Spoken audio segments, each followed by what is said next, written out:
qualify, and gosh, she's really coming to her own. Only a sophomore, but just has that vet presence, that leadership. You feel it.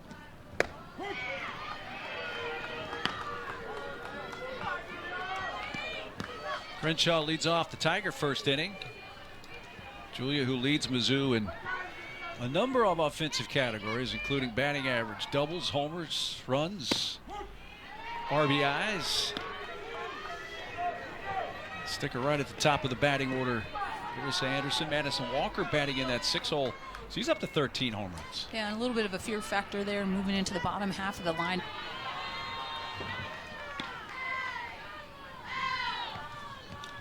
Well, the weather didn't seem to affect the Texas bats. Maybe it's affecting their defense here early in the game.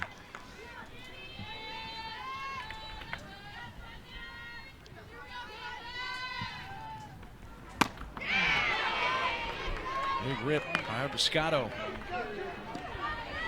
And Coach Anderson made it clear prior to this series kicking off, the goal has to be to see it down, especially with Kavan. You know that up pitch is her go-to pitch.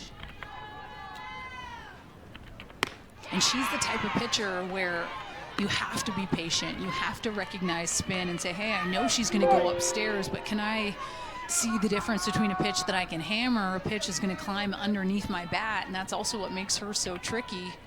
Has that changeup as well. Just straight heat. Stefani Abiscato does not get cheated with the swings. Strikes out. But this is the thing, Mark. You don't have to hammer with those types of swings. I mean, we're not winning the game with that type of mentality, right? She's a pitcher where you have to be smart. You have to have a good plan of attack or she's going to eat you alive. And that's a prime example with Abiscato in that at bat. You have to be patient. Cara Daly, the senior in season 4 for her in Columbia. It's a strike from Kavan. Kavan's last outing against Mississippi State, 6 scoreless innings, only 3 hits, 7 strikeouts. Which has kind of been par for the course for her in 2025. Good spot by Kavan.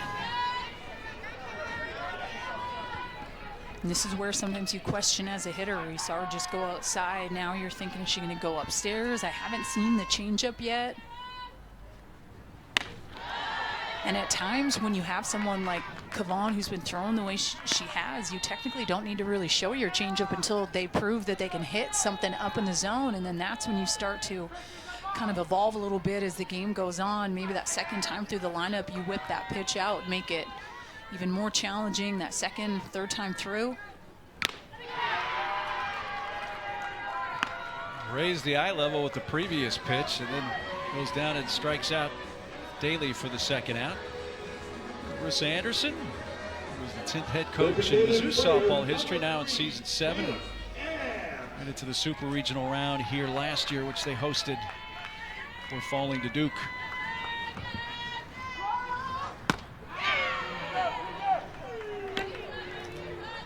Taylor Ebbs going after the first pitch.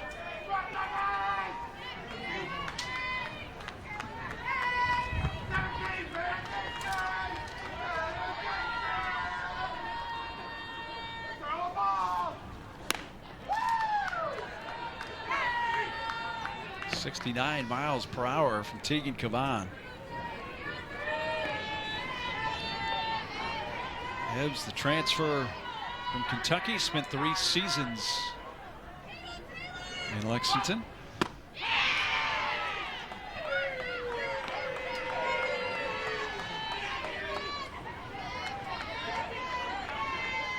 Kavan has her in the hole of the ball and 2 strikes.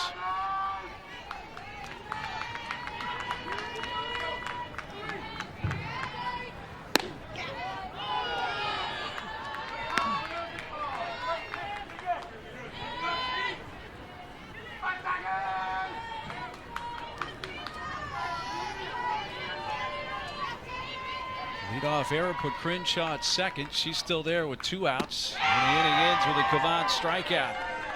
So she bounced back from the air and fans the next three. The Horns lead 4-0. They're a team that leads the SEC in many offensive categories. Batting, slugging percentage, on base percentage, RBIs, all SEC highs belong to the Horns. As a look at Mike White's lineup with Atwood, last year's Big 12 Player of the Year, batting in the cleanup spot. And Good leading off here. It's the 8, 9, and 1 part of the order. And Good sends it in the air to center field. To her left goes Linger, and Kaylee hauls it in for the first out at the top of the second.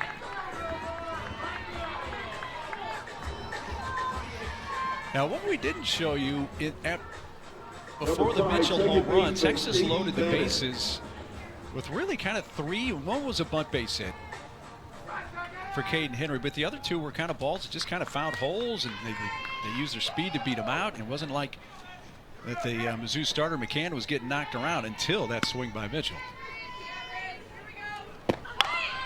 This bunt laid down by Bennett, and she's going to beat this out without a throw from the shortstop Updegrove.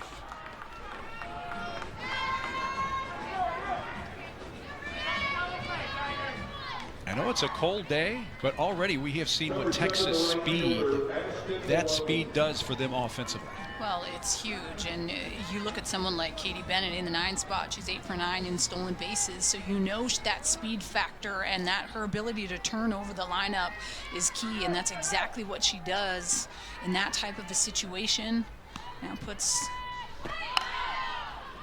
Maloney in this situation, but if I'm Missouri right now, Mark, the bunt seems to be something that you're seeing consistency a lot from the top of the lineup as well as the bottom of the lineup. So if I'm Cara Daly or if I'm Walker, I'm fully aware that they're trying to expose us a little bit on the corners, use their speed to their advantage, and having more of that mentality like you will not bunt on us. Maloney swinging away there, rips it right back through the circle and into center field. So for Texas, that'll work even better than a bunt. That's a base hit, and it's 2 aboard with 1 out. And just too sweet. She hits it right back up the middle. McCann just leaves this right down the heart of the plate. And listen, this is the stuff that you cannot get away with a team like this. Already the second hit of the game for Maloney.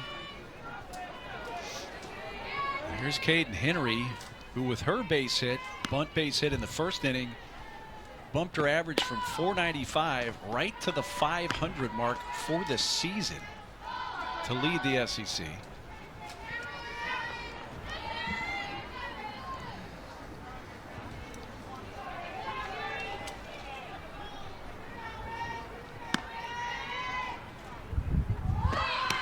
She shows bunt, takes a ball, both runners going, throw to third base with Updegrove covering very close. And Bennett slides in safely. And they're pushing the envelope here, Texas. This was close. Updegrove, like you said, she's there, and I think you got to go to replay review on that. I think they got her, Mark. I do too. Is there enough to overturn the call of safe on the field? And you can kind of see Updegrove in the shortstop position. You can hear kind of communicating with the dugout over there. I'm surprised that they didn't. A double steal for Bennett and Maloney. Too late to do it to challenge it now, but another look. It's just hard because you can't see exactly where the tag is applied. But Texas, yet again, using their speed to put that pressure on the defense to force Missouri here to have to step up and make some big plays. Henry pops it up. It's drifting out towards shallow left. In comes Dodge, and battling that wind makes the catch.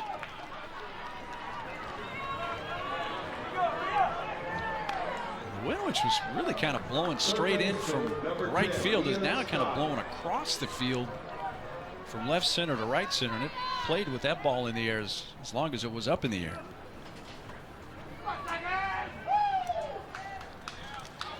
There's Mia Scott, a base hit her first time up. Already 6 base hits in the game for Texas. And I asked Coach Mike White about Mia Scott, and one thing that stood out, he says she is a lot more outward this year. You're seeing her connect a little bit more with, especially with the defense up the middle. I think especially with Good in the shortstop position and that vet leadership that Mia has. Connection and to be able to help the younger players is key in them developing as well. Gets that to the right side. That'll bring a run home, or would have had it not been the third out. They've been scoring a lot, but do not in the second. It stays 4-0. 17. Whew.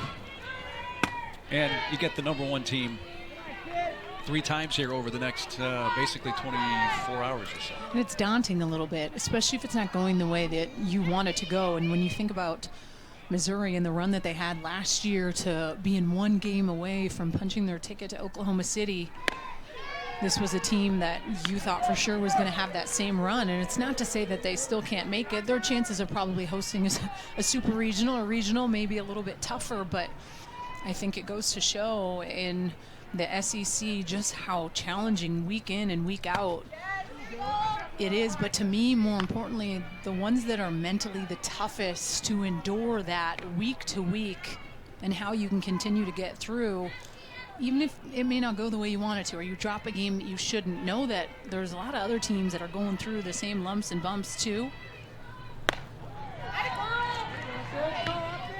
And they got swept at Kentucky to begin conference play, Mizzou did. Then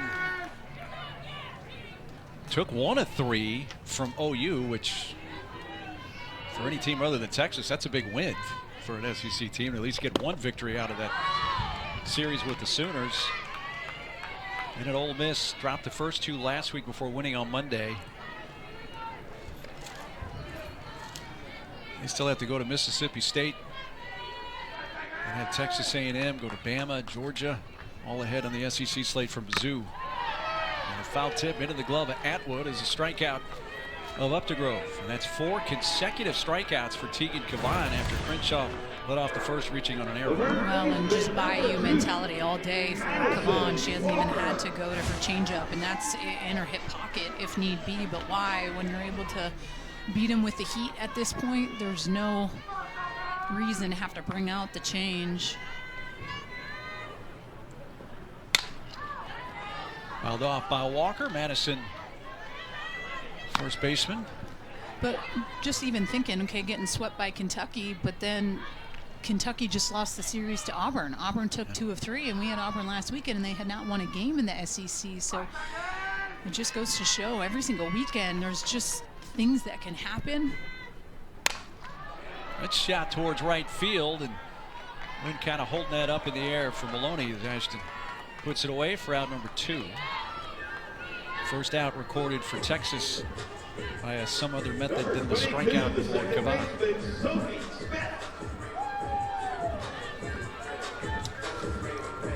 Texas comes in 34-3 on the season. 7-2 in conference play.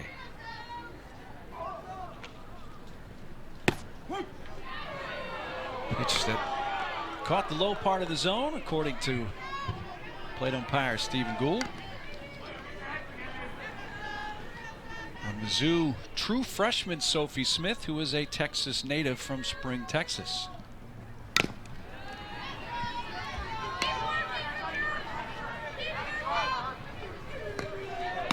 That series last weekend at Ole Miss brought Sophie her first collegiate home run, and it was a grand slam against Ole Miss.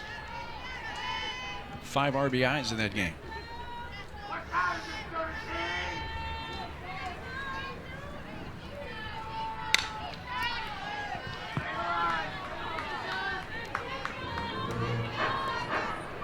That's always exciting. You're a hometown kid, and that Ole Miss series was big. Coach Anderson just talked about like how intense that Monday, mic'd up Monday game was, and how mentally tough that game was, and there was so much energy that went into it. And then they had the midweek game again at the gate. It almost feels defeating if you're a team like Missouri, where you're like, man, we really got to find a way to adjust and make Tegan Cavan work. And her numbers are pretty incredible this year. And I think being someone that's playing the SEC, she's only going to continue to get better. And on cue, she drives one to deep left center field, up and out. Home run for Reese Atwood as she blasts her 14th of the season. 51st RBI. She had a sac fly her first time up for RBI 50, which allowed her to join Katie Stewart, Viviana Martinez, the only players in school history with 250 RBI seasons. Well, and can you see a prettier swing from the side? So good. And funny enough, with Reese Atwood, in the month of February, she was hitting 370. The month of March, she upped it to 451.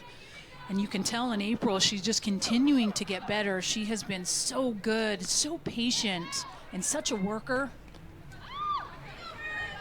We had the opportunity to chat with her a couple of days ago, and she said a number of things that really struck a chord with me, Danielle. One was, and I believe she was being completely honest. She said, I never dread coming to practice. Yeah. Not afraid to put the work in. And she made that comment about just what they experienced last year with making it to the Champ Series and dropping 2 and kind of feeling that. And when we asked her the question of what did they learn as a team, she said, well, we have a lot more leaders now and we're hungry and we look forward to coming to practice and getting better and continuing to evolve. And when you are so close, that's almost the driving force when you head into the fall and the winter. It's like, man, we were there, we felt it, we went through the ebbs and flows, and we got the experience we needed. What's the key component that can get us over the hump to win that national championship? Well, they brought the hump with them from the Big 12. One of the humps anyway. OU. Jolie Mitchell, who homered in her first at bat, a 3-run blast and a 4-run first for Texas. Just kind of pokes one to the right side, but to Sophie Smith, the ground out for the first out on the top of the third. Well, when we asked Coach Mike White just his thoughts on playing in the SEC, and there's not anything that we're not going to be surprised by moving into postseason and regionals and supers. Like, we will have seen it all. And he was talking about facing someone like Carlin Pickens who throws upper 70s. Like, those are the types of things where when you head into the postseason, you're well versed in, hey, I've gone through this. I know what it's like to face someone that throws 66 to 78 miles an hour. I know the grind of what the SEC is, so I'm not surprised. This is a team that went through it, man. They almost dropped the Super Regionals to Texas A&M. They felt a lot of feelings in the postseason last year.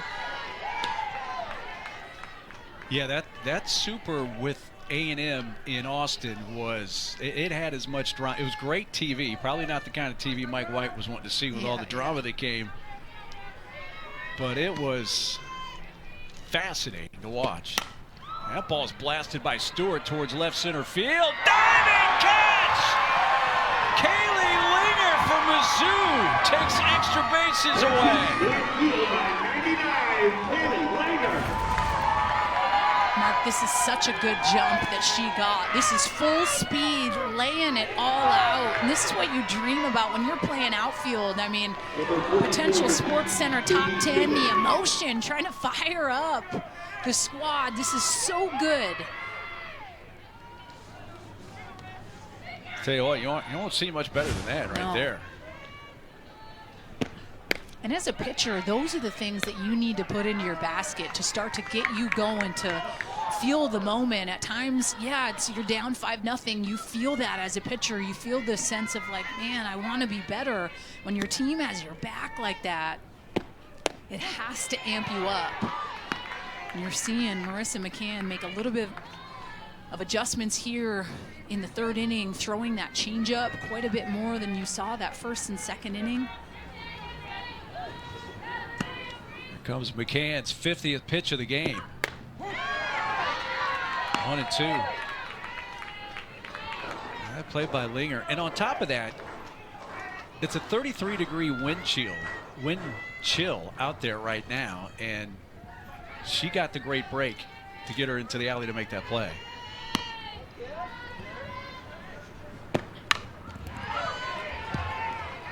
It would be too easy on a cold day for your muscles to say, wait a minute, I don't want to move just yet. Hang on. I mean, if you were getting a jump on that, I don't know. If, No. maybe the hammy would go. Yeah, there are a lot of muscles that could go.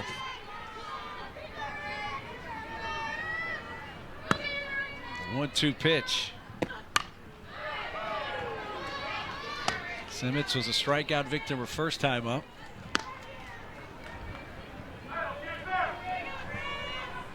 Longhorn scored 4 in the first and 1 in the top of this third, leading 5-0.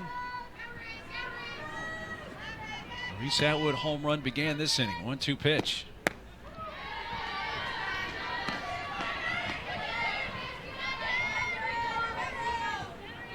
Houston area native Katie Simmons.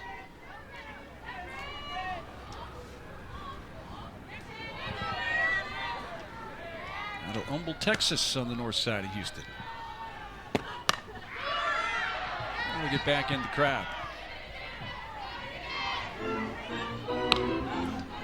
This was a team last year that were fortunate to have someone like Lauren Krings, who you knew was getting 2 out of the 3 starts in a weekend. And that's one thing Coach Anderson said, like, we're still trying to find who that's going to be. And it's been Marissa McCann. She's gotten the ball 2 out of the 3 series. But the biggest difference is learning to be, a pitcher instead of just a thrower. There's a difference between how I'm going to make in-game adjustments every single opportunity I get to go through this lineup. What are the tendencies that these hitters are doing against me? What are they swinging at?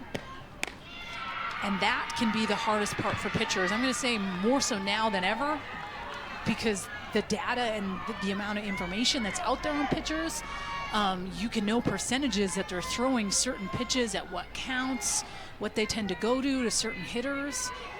It's a lot more challenging. You can see that she's battling 10th pitch. Simmons, who fell behind, able to come back and work the walk and keep the Texas third alive.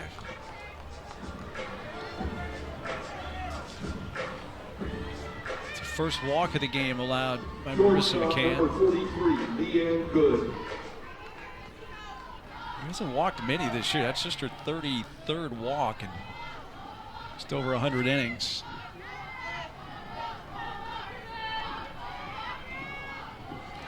Brings up Leanne Good.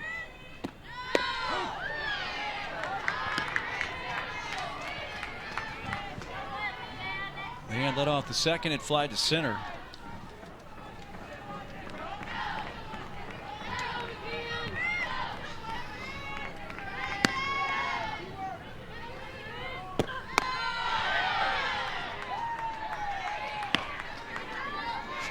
Miles per hour. The numbers from last year to this year, big jump. Leanne Good.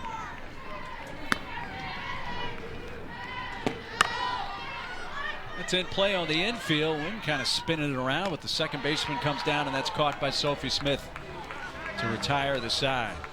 Well, we saw a big... You need to swing through your shoes. She is going to supply that power. You're seeing some big daddy hacks, and at this point it's more so about being able to kind of get the box a little bit smaller and figure out, okay, what's my window, what's the pitch I want to rip, and how can I see it down. Kaylee Linger, who made the fantastic catch in center field in the top of the inning, bunts. Kavan fields her position with Bennett covering for the first out. Number 12, the left fielder. Coming up Monday night, number 4 Texas A&M will take on number 16 Georgia from Turner Softball Stadium in Athens. Coverage begins at 6 Eastern on the SEC Network and the ESPN app for another Mic'd Up Monday.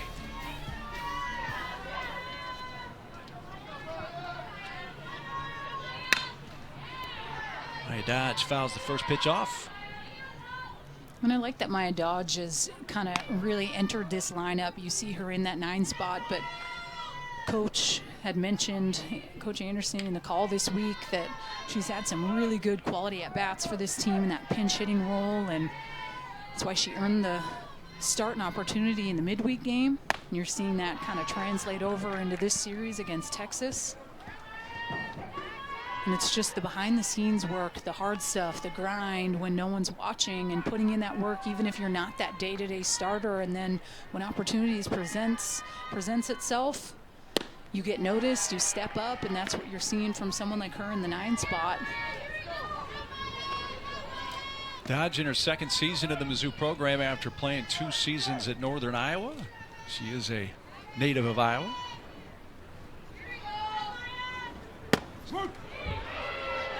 Two and two. 4 homers for Dodge last year in her first year with Mizzou. That non-conference game on Wednesday of this week against Missouri State. Dodge hit a 2-run home run, her first of this season. And takes strike 3. And it's a half-dozen strikeouts one time through the order for Tegan Cavan. Well, and what makes that so hard is you have a 2-2 count, and sometimes you're overthinking, is she going to climb the ladder, and is she going to go upstairs with the rise ball? You're thinking, and then she leaves something a little bit more flat, and you leave it, and you kick yourself heading back to the dugout. But at times, that's what makes someone like Tegan Cavan so hard to hit, because you'll find yourself stepping in the batter's box at times guessing more than going in with a mentality of, okay, if there's something that's in and around kind of my hammer zone, I'm going to be able to do something with it. But she's definitely carving them up first time through the lineup. You used the term thinking 3 consecutive times there for a hitter facing Cavan. Are there certain pitchers that you think make hitters overthink? Well, because of it's so good and their stuff and all that comes with it. I think elite level rise ball pitchers can make it challenging because you look silly swinging out of the zone. But I think sometimes it comes down to not giving in to what their superpower is, and you're seeing them kind of do that today. When you find a way to kind of leave the pitch down in the zone and not swing it something up, you have a little bit more success. Smashed to third, and Mia Scott Get out. picks it and throws her out at first to end the inning. Ball got on her in a hurry. What a play by Mia Scott. But did you see the pitches that were hit out? Yes. Right down the middle of the plate, right? So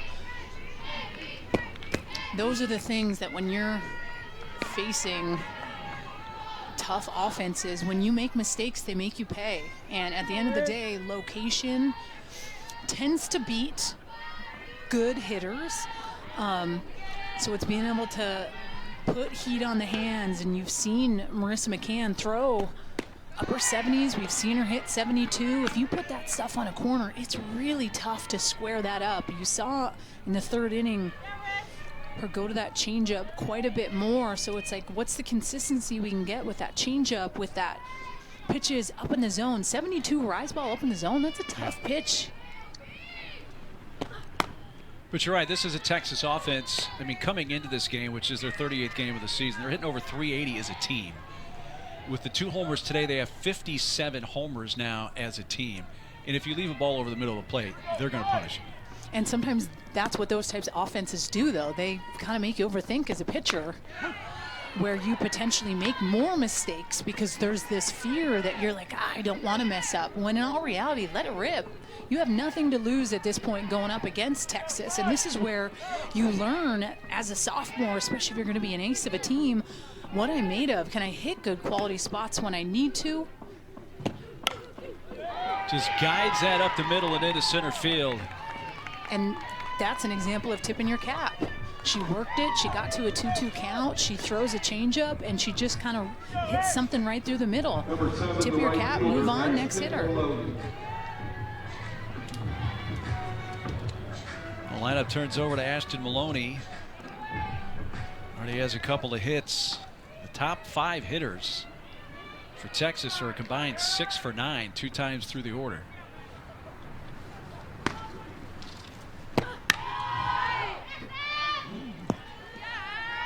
Another thing that had stood out to me when we got the chance to talk with Reese Atwood, especially about last year, this year, she said this is definitely a group that really holds themselves accountable and holds the team accountable a lot more. And I think that's how great championship teams are built. Sometimes it's those vulnerable conversations, maybe having to call someone out and needing them to be better, or someone calling you out, making you realize, hey, yeah, maybe I didn't come to practice and show up the way I needed to help better the team.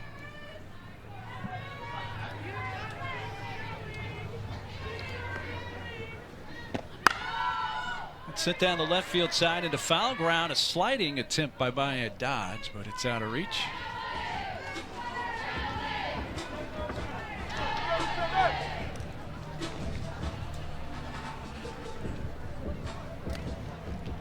It's not like the 6 through 9 hitters are loafing today, but 1 through 5 kicked it up to another level.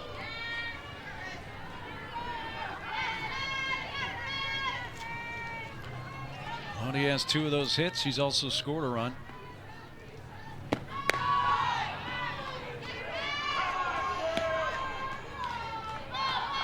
Big 12 first team last year for Maloney. She began this season with a 14-game hitting streak right out of the chute.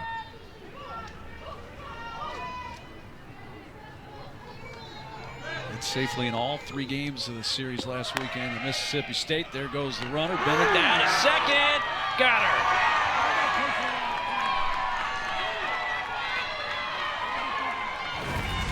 So good, Crenshaw. This is on the money. She was out by a mile. Picture perfect. Kiddos watching, catchers. See how good that quick transfer, just exactly where it needs to be. Bennett, who stole a base back in the second, caught stealing here for just the 2nd time all year. And it's the 6th time that Crenshaw has thrown out a would-be base stealer. It's rolled to first, and the tag is made by Madison Walker. So they retire Maloney for the first time today on a 3 unassisted putout. Center fielder number 21, Caden Henry. Now you have Mizzou pitcher Marissa McCann trying to face the minimum 3 hitters in an inning for the first time today.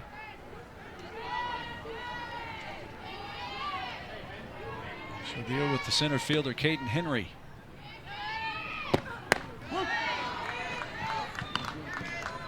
Not exactly sure why it's gotten brighter, but perhaps the sun is trying to find a break in the clouds here in Columbia.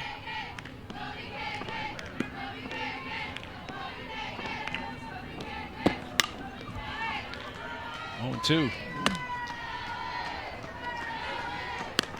I know this is your first trip to Columbia, Missouri, so hopefully tomorrow the sun will be out when we have our noon first pitch on ESPN2. Yeah, I left 72 and sunny to a little chilly in Missouri this weekend. First thing Larissa Anderson said to you was, you know what it's going to be next weekend here? It's going to be 75 and sunny all weekend. At least that's the forecast. And tomorrow, game 2 of this series, 1 Eastern, noon Central Time, ESPN2. Third and final game of the series will follow on SEC Network Plus.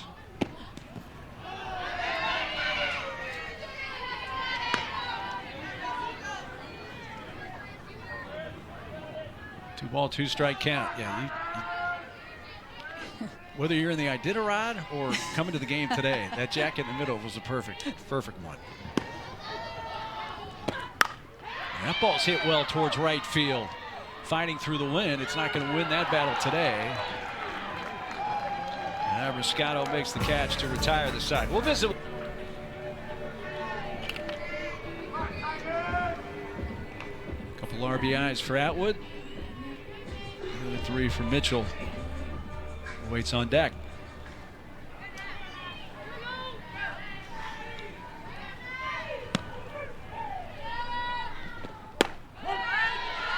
Good pitch.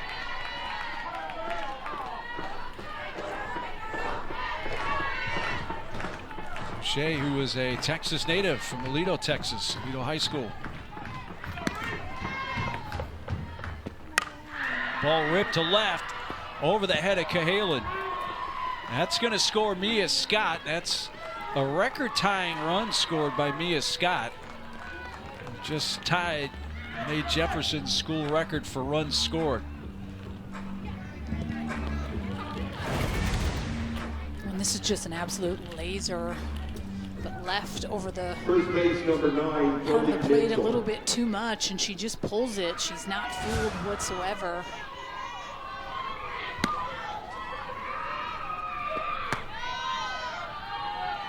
.222 runs now scored by Mia Scott, which ties Janae Jefferson for the school record.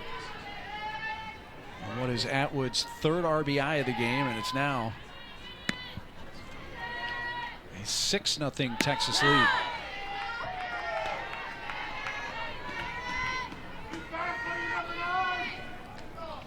You also have to think here too, Mark, that Jolie Mitchell, I mean, 2 more runs and Texas is in potential run rule territory if Missouri is not able to score. 10th home run of the year for Mitchell. That 3-run blast was part of their 4-run first inning.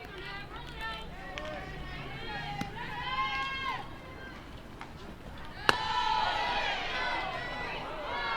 like that pitch. Oh, that's missing. The catcher, you can just see she's saying that it's left up, but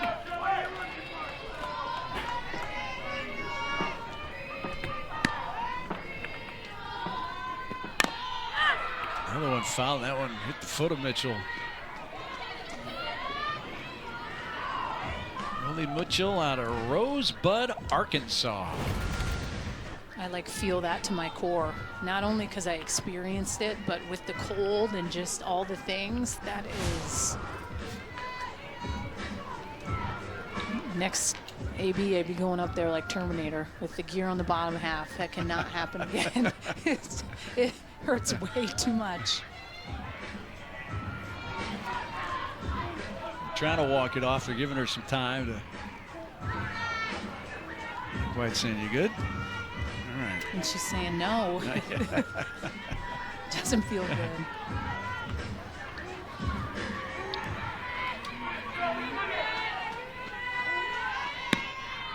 Now Mitchell ready for the 3-2 pitch from Touche, and fouls another one, but not off a body part.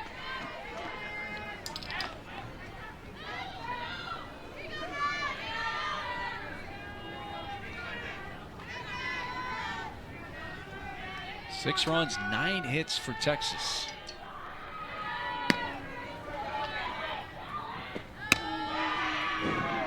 Just missed ball 4, and a walk to Mitchell puts her on base for a second time.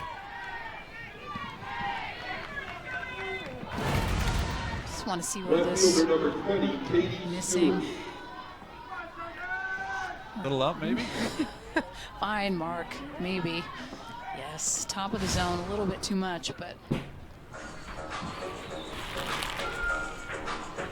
Mike White has the lineup card out.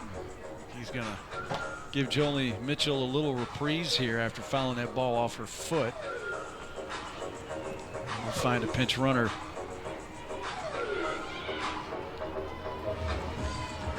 she's still limping. It hurts.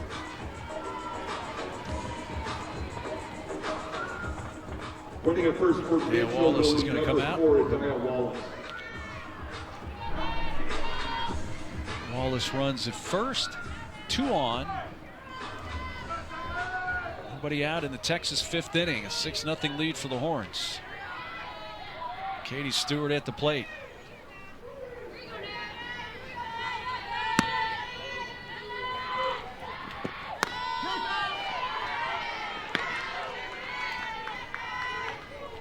For 2 today, but got absolutely robbed on a Sports Center top 10 highlight catch from Kaylee Linger out in left center field last time up. And this one she makes sure Linger can't get to. It's on one Optica. Halen heading for the plate. And Atwood comes in with the 2nd run of the inning.